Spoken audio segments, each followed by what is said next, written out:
Terima kasih masih bersama kami. Pemirsa, sebuah organisasi pemuda di Jakarta menggelar peringatan Hari Sumpah Pemuda yang bertema penyelamatan lingkungan dan krisis iklim. Acara ini diharapkan dapat membalikan keadaan lingkungan Indonesia.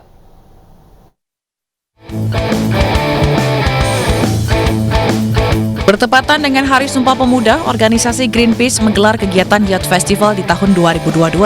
Anak-anak muda Indonesia diharapkan bisa membalikan keadaan lingkungan, salah satunya melakukan aksi dan solusi untuk membangun ulang mimpi Indonesia sebagai negara yang mencintai alam.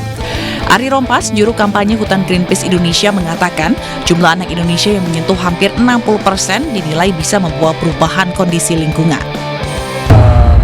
60% populasi di Indonesia ini berasal dari anak muda dan mereka seharusnya penentu perubahan.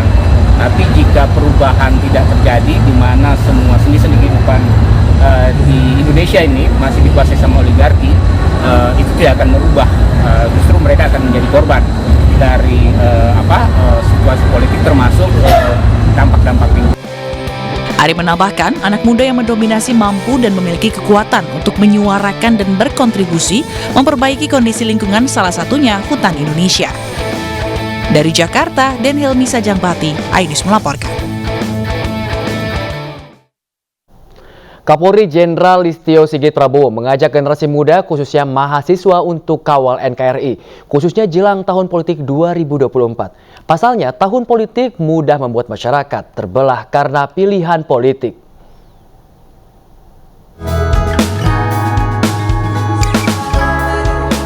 Kapolri Jenderal Listio Sigit Prabowo menjadi pembicara acara Sumpah Pemuda di Universitas Islam Negeri UIN Wali Songo Semarang Sabtu siang. Kapolri Listio Sigit memaparkan sejarah perjuangan Indonesia, termasuk menyinggung tantangan global, regional dan nasional yang tengah dihadapi saat ini. Pucuk pimpinan Polri ini mengingatkan mahasiswa menyiapkan diri jelang tahun politik pemilu 2024. Pemuda diharapkan tetap menjaga iklim kondusif agar tidak terpolarisasi dan mudah diprovokasi.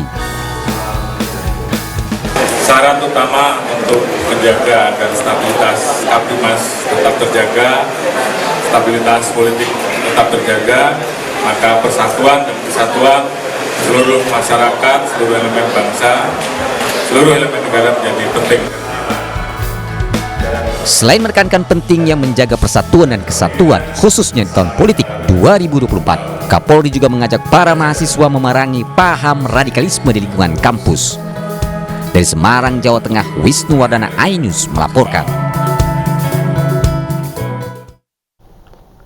500 peserta dari beberapa organisasi kemasyarakatan gelar upacara di Tugu Proklamasi, Jakarta.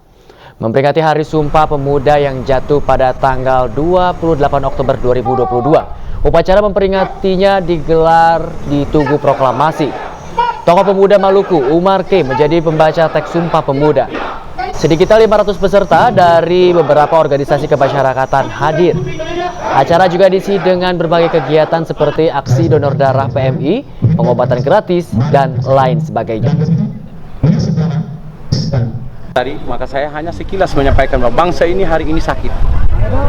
Maka kita sebagai pemuda hadir untuk mengobati, menyembuhkan bangsa ini dari kesakitan tadi. Peringatan Hari Sumpah Pemuda juga digelar di Kabupaten Kaburaya, Kalimantan Barat. Konser ini mengajak anak muda untuk dapat mengubah dunia menjadi lebih baik.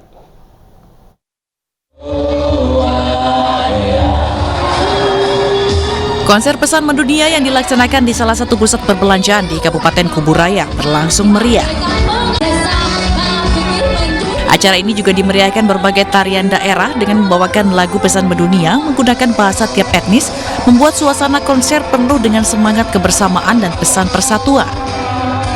Dengan acara ini, Bupati Kuburaya, Muda Mahendrawan, mengajak generasi muda agar berpikir besar dan mendunia, karena dunia tidak ada batasnya. Selain itu, semangat menjaga persatuan dan kesatuan untuk membangun bangsa dalam bingkai Bhinneka Tunggal Ika. Kepada mereka, untuk mereka yang memberikan dampak menancapkan mereka bahwa mereka dan yang punya hubungan bagi republik ini bisa mengisi dan merawat, menjaga prestasi biar anak kampung nanti mampu memberikan bahwa mereka mampu melakukan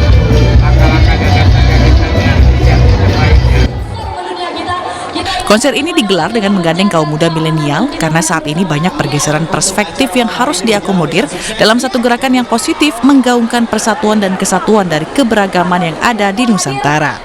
Dari Kabupaten Kuburaya, Kalimantan Barat, Barlian Pasore, iNews melaporkan. Anies Baswedan melakukan ziarah ke makam Habib Anis bin Alwi Al-Habsyi di Masjid Riyad Pasar Kliwon, Solo, Jawa Tengah. Anies juga bersilaturahmi dengan Habib Hasan.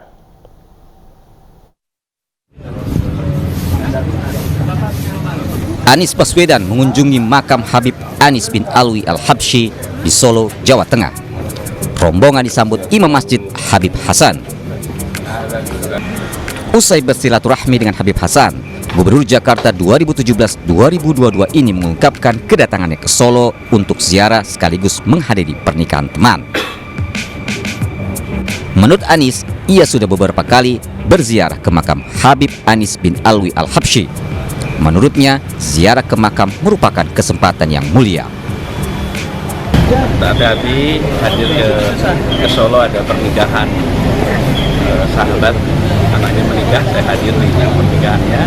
Terus sudah itu menyempatkan untuk ziarah di tempatnya Habib Alwi ini, dan alhamdulillah dapat kesempatan untuk bertemu dengan beliau. Imam Masjid Riyad Habib Hasan bin Anis membenarkan Anies pernah ke lokasi ini sekitar tahun 90-an. Menurutnya, Anies Baswedan orang yang santun. Dari Solo, Jawa Tengah, Septiantoro, iNews melaporkan. Gabungan relawan Jokowi telah menggelar musyawarah rakyat di Riau untuk menjaring nama capres dan cawapres pada pemilu 2024 mendatang. Hasil musrah tersebut menunjukkan nama Menparekraf Sandiaga Uno paling diinginkan publik untuk menjadi presiden di Pilpres 2024. Hingga akhir Oktober 2022, gabungan relawan Jokowi telah menggelar musyawarah rakyat sebanyak 3 kali di berbagai daerah. Daerah terakhir musrah berada di Provinsi Riau dengan menghasilkan sejumlah nama tokoh untuk menjadi calon presiden di tahun 2024 mendatang. Di Provinsi Riau, nama Sandiaga Salahuddin Uno menduduki posisi teratas atau pertama. Posisi ini merupakan pilihan rakyat atas jumlah pertimbangan dan penilaian yang dihimpun dalam musrah. Ada 624 orang atau 23,48% yang mendukung Menteri Pariwisata dan Ekonomi Kreatif ini. Selanjutnya nama kedua diikuti oleh Menhan Prabowo Subianto dan ketiga Gubernur Jawa Tengah Ganjar Pranowo. Kita sampaikan suara rakyat apa adanya, real. Suara teman-teman di Riau seperti ini kita sampaikan apa adanya. Jadi kalau itu kan harapannya baru kita lihat nanti di puncak musrah nanti di bulan Januari akhir. Kita ini kan merekam apa yang muncul di masyarakat. Musrah ini kan merekam dengan jujur keinginan rakyat dari aspirasi, termasuk tokoh-tokoh yang akan mereka dukung, mereka akan pilih dalam kontestasi 2024. Meski sejumlah nama yang diinginkan publik sudah muncul di permukaan, keputusan tersebut belum final mengingat musrah masih akan terus digelar hingga Januari 2023 mendatang. Dari Jakarta, Esra Ambarita, Wildan Aulia, iNews melaporkan. Relawan Giri Gresik menggelar deklarasi dukungan untuk Ketua Dewan Perwakilan Daerah atau DPD Republik Indonesia, Lanyala Mahmud Mataliti sebagai calon presiden di 2024. Lanyala Mataliti dinilai dekat dengan anak muda, independen, dan cakap di bidang ekonomi. Deklarasi dukungan bertajuk Pemuda Gresik Bersatu for Lanyala Presiden RI 2024 yang tergabung dalam relawan Giri Gresik digelar di salah satu ballroom hotel. Dedi Trimahendra, Ketua Relawan Giri Gresik mengatakan Lanyala Mataliti dikenal sebagai sosok yang egaliter, independen, dan memiliki kemampuan memajukan perekonomian Indonesia.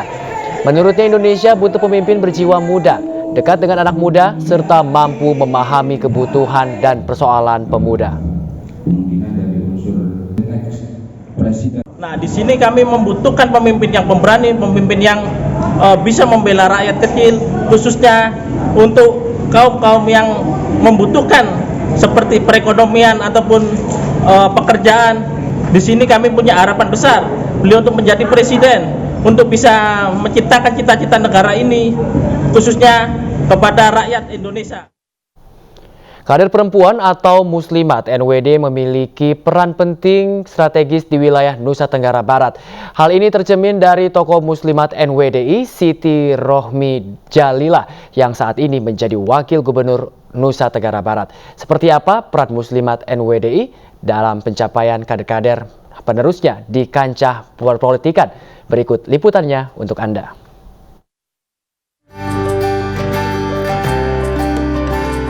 Pengajian akbar sekaligus pelantikan pengurus anak cabang Kecamatan Batu Keliang Utara, Lombok Tengah menjadi momen bagi pengurus besar NWDI untuk mendorong semangat para kader muslimat NWDI melebarkan sayapnya berkiprah di dunia global.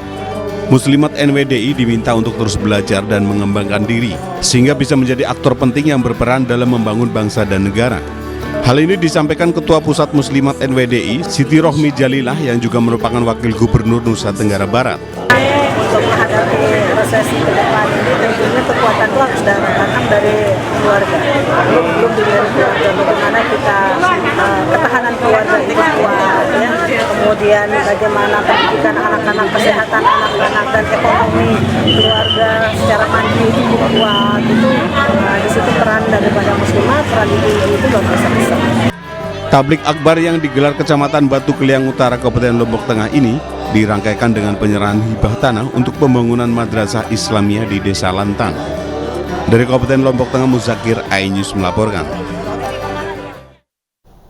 Pemirsa, Komisi Pemilihan Umum tengah melakukan verifikasi faktual partai politik calon peserta pemilu 2024. Salah satunya Partai Perindo. Satu persatu Partai Perindo di berbagai daerah telah berhasil lolos tahapan verifikasi faktual dan dinyatakan memenuhi syarat oleh KPUD setempat.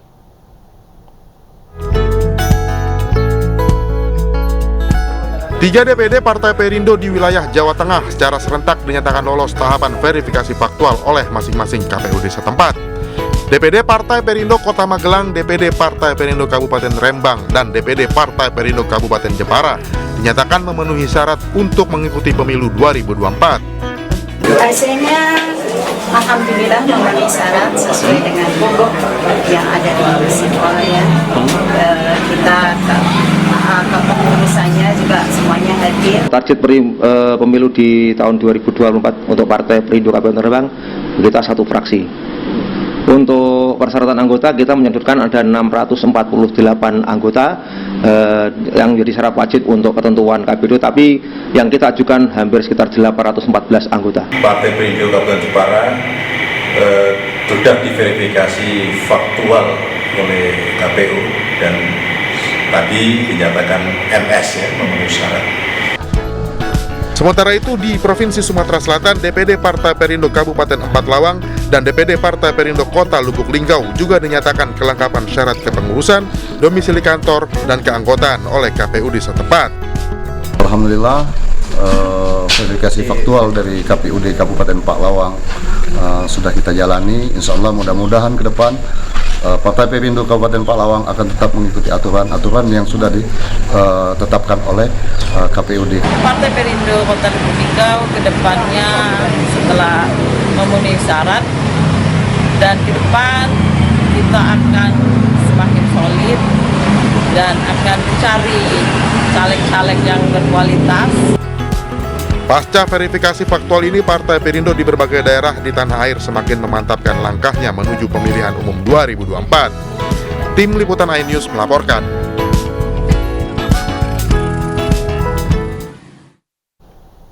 Hasil survei Litbang Kompas yang menyebut Partai Perindo lolos ke parlemen dalam pemilu legislatif 2024. Pengamat politik menilai hasil survei Litbang Kompas menjadi tanda masyarakat merasakan langsung hasil kerja politik Partai Perindo.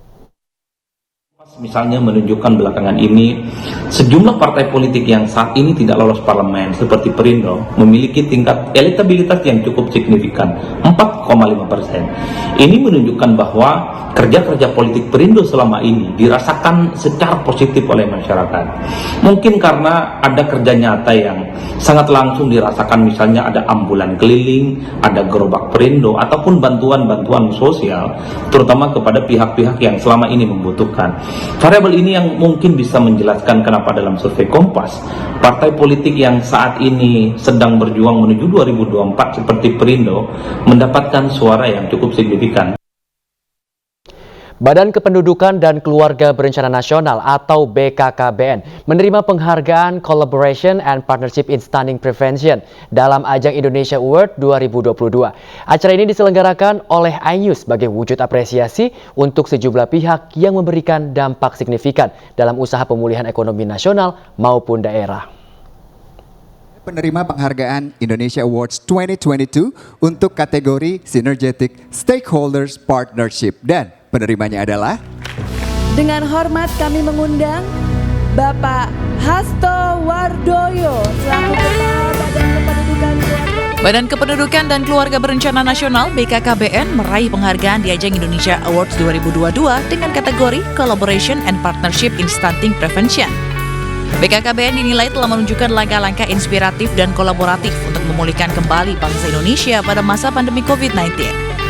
Salah satunya menjadi lembaga yang memberikan solusi percepatan penurunan angka stunting atau kekerdilan di Indonesia dengan konsep pentahelix. Saya atas nama Kepala BKKBN beserta seluruh jajaran pimpinan, kami mengucapkan terima kasih atas penghargaan ini. Tentu ini akan memotivasi kami lagi untuk lebih semangat lagi melakukan bersama-sama dengan kementerian, lembaga, dan pemerintah daerah dan stakeholder lainnya untuk mempercepat penurunan stunting di Indonesia. BKKBN kedepannya akan lebih bersemangat lagi untuk berkolaborasi dengan banyak lembaga maupun stakeholder untuk bisa menurunkan angka kekerdilan di Indonesia. Dari Jakarta, Giselia Nurrahma, Aulia Syah Ramadan, iNews melaporkan. Pemirsa, warga Kota Medan dan sekitarnya sangat antusias dalam mengikuti audisi Indonesian Idol Season 12 pada hari kedua yang dilaksanakan di Medan International Convention Center. Ribuan peserta dari berbagai wilayah di Sumatera Utara unjuk kebolehan tarik suara di depan para juri. Selama 2 hari penyelenggaraan audisi Indonesian Idol di Kota Medan, Sumatera Utara sukses menyedot animo masyarakat Sumatera Utara untuk mengikuti audisi di Medan International Convention Center.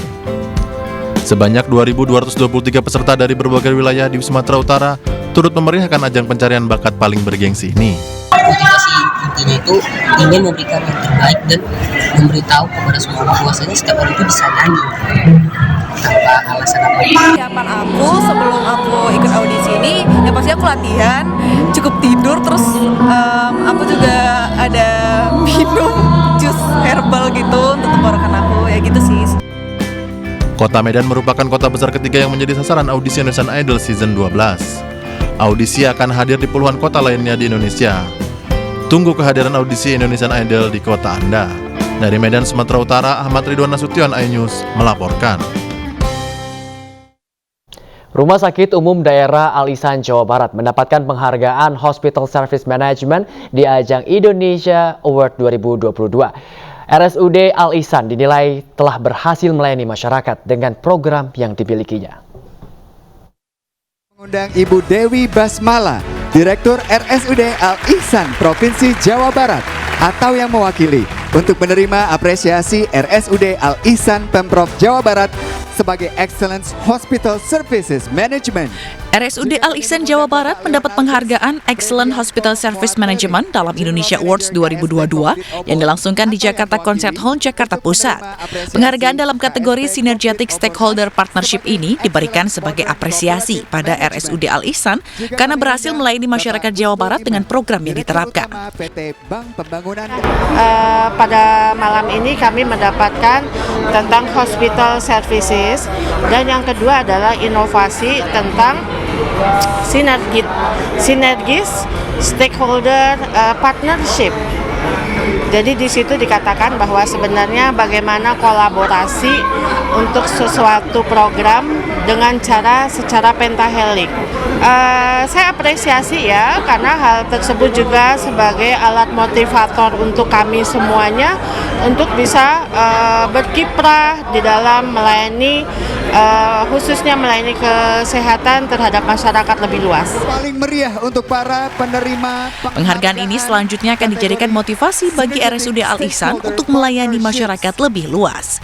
Dari Jakarta, Rizky Ihwal, Raga Firdaus, iNews melaporkan. Terima kasih Bapak dan Ibu semuanya.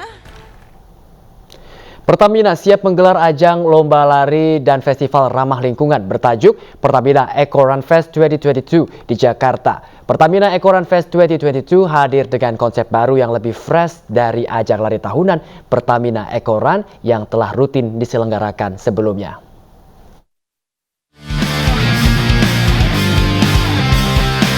Sempat terhenti karena pandemi COVID-19, Pertamina kembali menggelar ajang lari bertajuk Pertamina Eco Run Fest 2022. Korporat Sekretari Pertamina, Brahmantia Satyamurti Purwadi, secara resmi meluncurkan acara ini sekaligus merilis jersey dan respek Pertamina Eco Run Fest 2022 di kawasan Jakarta Pusat. Sebanyak 7.500 pelari, baik dari Indonesia maupun luar negeri, akan ikut serta di ajang ini. Spesialnya, di tahun ini akan ada penambahan jarak bagi pelari. Animo masyarakat Indonesia kepada kesehatan utamanya di olahraga lari semakin tinggi. Mereka biasanya menyiapkan untuk lari yang lebih jauh. 21 km yang dulu merupakan final impian dari setiap pelari, sekarang ya biasa-biasa aja orang lari 21 km. Sehingga kita tambahkan ini untuk melatih mereka ketika mereka ingin lari di jarak yang lebih jauh. Pertamina Eco Run Fest 2022 akan digelar pada 27 November 2022 mendatang di Istora Senayan, Jakarta. Selain lomba lari, nantinya akan ada festival musik dan bazar dalam negeri di Eco Market yang menghadirkan berbagai produk makanan maupun gaya hidup ramah lingkungan. Dari Jakarta, Stephen Patinama, iNews melaporkan. Lembaga Sertifikasi Profesi Badan Wakaf Indonesia menggelar uji kompetensi dan sertifikasi nazir atau pengelola wakaf agar mampu mengelola perwakafan nasional. Pasalnya, potensi wakaf di Indonesia diperkirakan mencapai 180 triliun rupiah. Lembaga Sertifikasi Profesi Badan Wakaf Indonesia menggelar uji kompetensi dan sertifikasi bagi nazir atau pengelola wakaf di Jakarta. Uji kompetensi dan sertifikasi diikuti 300 calon nazir dari berbagai instansi di seluruh Indonesia dan berlangsung selama 3 hari sejak 28 Oktober. Sebenarnya kalau untuk sertifikasi kita ada 3 hal ya. Yang pertama dari sisi attitudes-nya, yang kedua dari sisi knowledge-nya, yang ketiga dari sisi skill-nya. Indonesia merupakan negara muslim terbesar di dunia dengan potensi wakaf uang yang diperkirakan mencapai 180 triliun rupiah. Untuk itu, Badan Wakaf Indonesia membentuk Lemdiklat dan lembaga sertifikasi profesi guna menciptakan individu yang mampu mengelola perwakafan nasional. Ini merupakan langkah awal, ya, tonggak bersejarah bagi nazir sebagai salah satu profesi yang sangat strategis di dalam ekosistem wakaf, ya, dalam memajukan ekosistem wakaf di Indonesia. Karena selama ini banyak sekali ya persoalan-persoalan bagaimana memajukan perwakafan di Indonesia, yang salah satu unsur terpenting untuk memajukan ini adalah nazir. Hingga kini, Lembaga Sertifikasi Profesi Badan Wakaf Indonesia telah memberikan sertifikasi kompetensi lebih dari 1.000 nazir dari 24 provinsi di Indonesia.